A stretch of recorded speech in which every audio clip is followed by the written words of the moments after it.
쿠쿠닥스입니다. 저희 오랜만에 같이 자리했죠. 네, 늘 뵙긴 하지만 또 반가운 얼굴입니다. 네. 가까운 분들이 헤어질 결심 얘기를 많이 하시더라고요. 다들 재밌게 보셨어요? 조성우 선생님 그렇게 재밌게 보셨다고. 네. 네. 애를 어린이집 보내고 처음으로 둘이서 밥도 먹고 데이트 좀 해볼까? 하고 또 하고 한 영화가 헤어질 결심이에요. 와이프랑 헤어질 결심이 있는 거 아니에요? 좀 약간 묘하네요. 네. 이 영화의 특이한 점은 제가 이걸 8일간 계속 생각하고 있다. 8일간 와이프랑 계속 얘기하고 생각하고 있어. 너무 감정이입하시는 거 아니에요? 그게 이 너무 영화가 오랜만에 영화를 보신 티에군요. 아니 근데 실제로 음. 이 영화 보고 계속 생각하는 분들도 정말 많아요. 정말 많고 그런 이유가 이 모호함의 힘이 아닌가 싶어요. 박찬욱 감독님이 되게 좋아하는 게 모호함이래요. 그 제작사 이름이 모호잖아요. 어머! 그래요? 진짜요? 네. 그건 몰랐어요. 관객하고 인터뷰했을 때도 어떤 관객은 그랬대요. 당연히 마지막에 손밖에 안 보이지 않았느냐. 안 죽고 바위 뒤에 숨어서 바퀴를 보고 있었다 이런 얘기도. 자기는 그렇게 생각하겠다고. 그렇게 그걸 열어놓은 거죠. 뭐. 그리고 이제 뒤에 안개 나오잖아요. 안개. 네. 이 엔딩곡 모호함이고. 노래 가사 중에 그 사람은 어디 갔을까? 안개 속에서 눈을 떠라. 똑바로 보라. 이렇게 이런 내용이 나와요. 모호함들 속에서 좀 뭔가를 찾아가고 내 마음을 알아가라. 이런 의미가 아닐까 싶고 똑바로 세상을 본다는 게 박해일이 하는 일이잖아요. 사건을 잘 파악하고 그래서 계속 이거 넣잖아요. 똑바로 보라. 이런 식으로. 러닝타임이 그래도 이거는 2시간 넘고 이게 138분이래요. 근데 거기 그 영화 중에 올라가는 높이가 138층이잖아요. 그런 트릭이 숨겨져 있었구나. 맞네. 그럴걸요 아마. 저는 약간 이게 이제 1막과 2막 약간 이렇게 느껴졌었거든요. 첫 번째 파트는 이제 그냥 우리 말하는 약간 불륜극 그런 느낌에 가까운 거. 두 번째 막은 이제 여자의 얘기 막 이런 게 이제 들어있는 장치가 좀 많은 영화였던 것 같습니다. 박찬욱 감독 인터뷰를 보니까 처음에는 1막 산, 2막 바다 이렇게 하려고 그랬는데 실제로 이제 그렇게도 장면도 만들기도 했는데 근데 2막을 또 해? 그럼 이제 사람들이 오해할까봐 그래서 아예 그런 막 처리는 안 했다고 하더라고요. 그리고 실제로 이제 기름봉인가요? 그 산 처음 떨어지는 산. 그 산에 한 번 있었고 두 번째 산 또 나오잖아요. 그게 이 할아버지가 할아버지의 산이라고 찾으라고 했던. 근데 산하고 바다가 의미가 꽤 큰 것 같아요. 중간에 그런 얘기하죠. 우리 잘 아는 공자님이 말한 인자한 사람은 산을 좋아하고 지혜로운 사람은 물을 좋아한다. 뭐 이런 얘기가 산은 정적이고 또 고요한 가치를 지닌 그리고 이제 가만히 있는 영원할 수 있는데 지혜는 이제 다른 사람과의 관계도 관심도 많고 움직이고 활발하고 이런 면이 있는 동적인 결국 향유이나 박해주는 자기의 감정대로 충실할 수 있는 온전하게 사랑에 집중할 수 있는 바다로 흘러가는 거죠. 그런 구도가 영화 전체의 구도가 아닌가 저는 그렇게 생각은 해봤어요. 저는 남자의 캐릭터와 여자의 캐릭터는 정말 많이 다르다고 생각했는데 남자는 되게 세속적인 사람.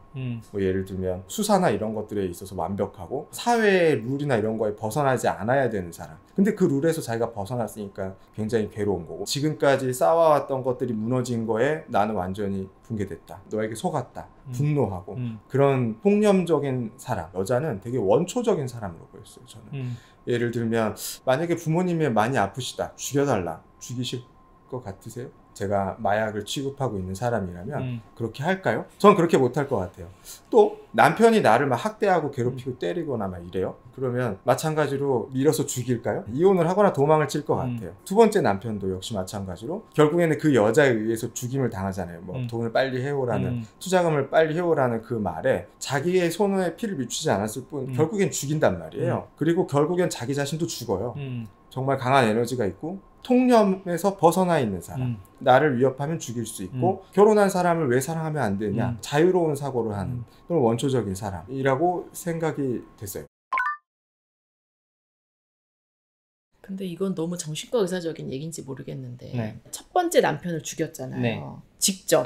그리고 두 번째 남편도 죽게 했잖아요. 사실 우리가 누구를 죽인다는 게 상상만 해도 되게 떨리잖아. 칼을 부엌에서 그런 상상만 해도 너무 끔찍한데 탕웨이는 보면은 똑같은 전화기를 만들어 놓고 CCTV 엉뚱하게 찍어 놓고 알리바이 다 만들어 놓은 다음에 가서 열심히 등반을 해서 맞아요. 떨어뜨리잖아요. 저는 그래서 맨 처음에 이건 사이코패스 아니야? 너무 끔찍해요. 약간 이제 사이코패스가 남자를 홀리면 이렇게 되나? 약간 이렇게 생각이 처음에는 정말 그렇게까지 생각이 됐다니까요. 사람을 죽이는 방식도 그렇고 남자를 이렇게 위에서 내다보고 하는 여러 가지 흘리는 장치들, 뭐 예를 들면 상처에다가 향수를 칙칙 뿌리는 장면들이 나오잖아요. 또 자기 엄마가 죽고 싶다고 고통스럽다고 죽여달라고 해서 한 그런 것도 마저도 사실은 우리 같은 평범한 사람들한테는 할 수가 없는 것들이잖아요. 우리가 할 수 있는 일은 아니란 말이에요.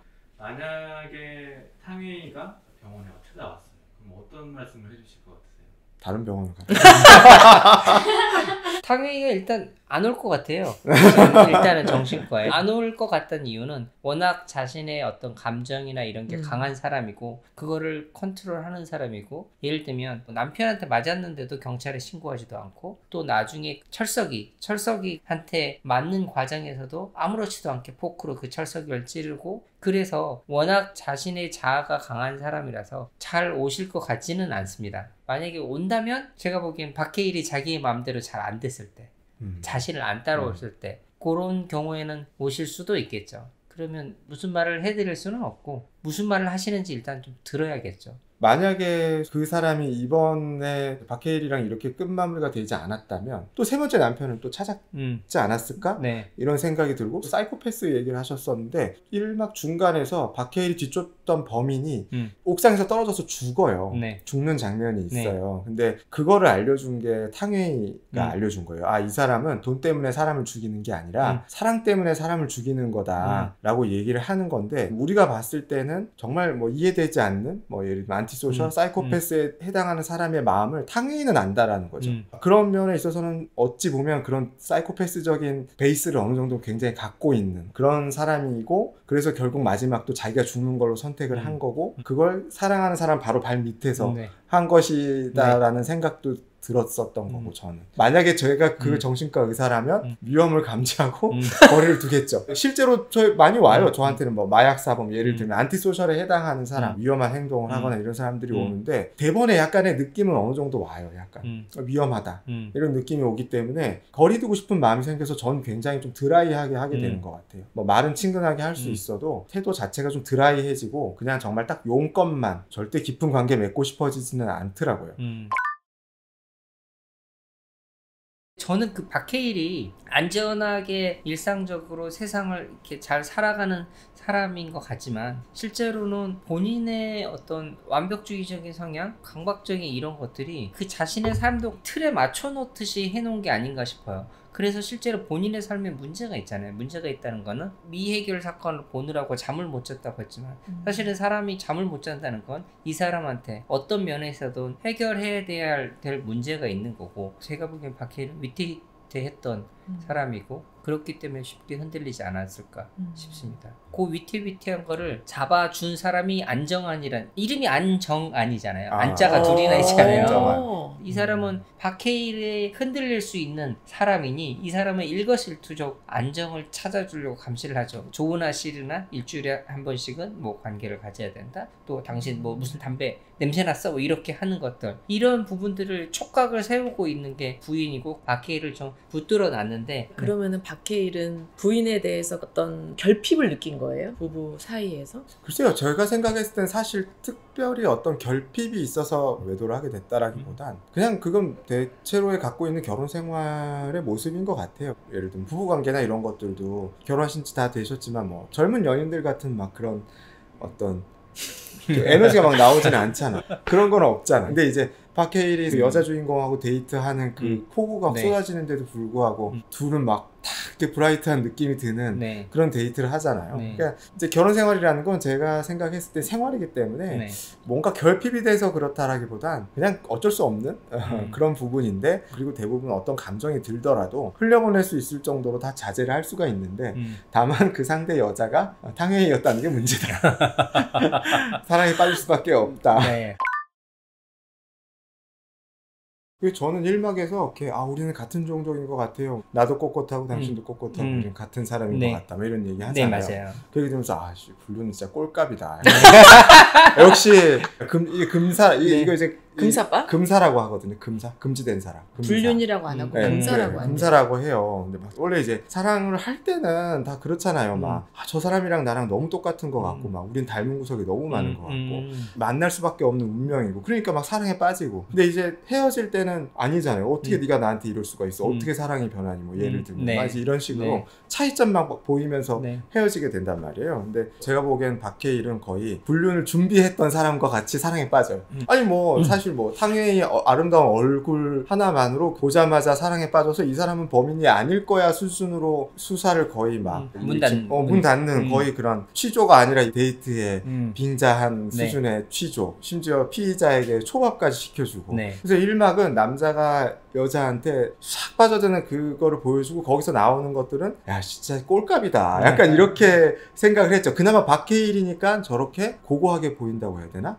추하지 않게 그렇게 풀을 수 있었지. 만약에 그냥 뭐 저 같은 사람이 그랬으면 야 진짜 추하다 이렇게 했었을 가능성이 큰. 그런 금사로 인해 병원을 찾아오신 분들이 있나요? 금사 때문에 왔다라기보다는 이제 면담을 하다 보면 사실은 뭐 다른 사람이 있다, 다른 연인이 있다 그런 분들은 꽤 많이 있는 것 같아요. 우울하고 불안하고 이러셨지만 크게 스트레스 요인이 두드러지지 않았는데 찾아가보면 두세 번 처음엔 얘기 못 하셨다가 자신의 이런 상황들로 빚어지는 걸로 인해서 얘기하는. 즐거울 시절에는 안 오실 경우도 많겠죠? 즐거운 시절에도 오세요. 원래의 가정과 새로운 이제 연인 양쪽으로 왔다 갔다 하면서 생활을 하기 때문에 마음속에는 뭐 죄책감 이런 것들도 같이 당연히 있고 이중적인 생활을 해야 되다 보니까 좋으면서도 상당한 스트레스가 있는 것 같다고 생각이 좀 들었어요. 예전 환자 중에 남편이랑 결혼을 해서 애를 둘을 낳고 애들을 꽤 많이 키웠어요. 한 중고등학교? 정말 서로 다 번듯한 직업을 가지고 가정을 그렇게 가꾸어 왔거든요.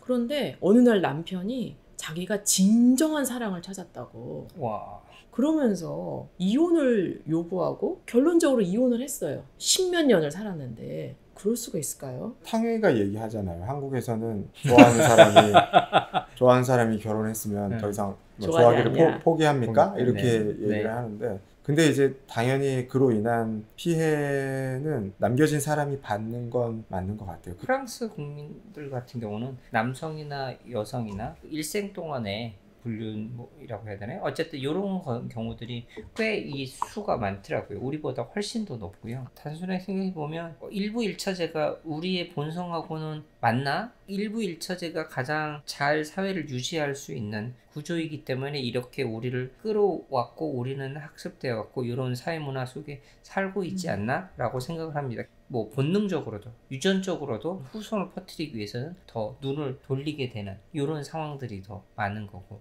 근데 뭐 이제 사실 병원에 오는 금사분들은 저는 남자보다 여자분들이 더 많아요. 훨씬 더. 남자들은 병원을 잘 안 와서 그럴 수도 있겠지만 그래서 뭐 그게 꼭 남성적 본능의 산물이다 이렇게 그렇게 생각하지는 않고 근데 가끔은 그러니까 인간이기 때문에 나오는 되게 강한 감정 혹은 본능을 저항하기는 참 쉽지 않을 수 있겠다 이런 생각이 들더라고요. 남자 주인공도 결국 그걸 하지 못해서 결국 파멸까지 가게 되는 그런 상태가 된 거고요.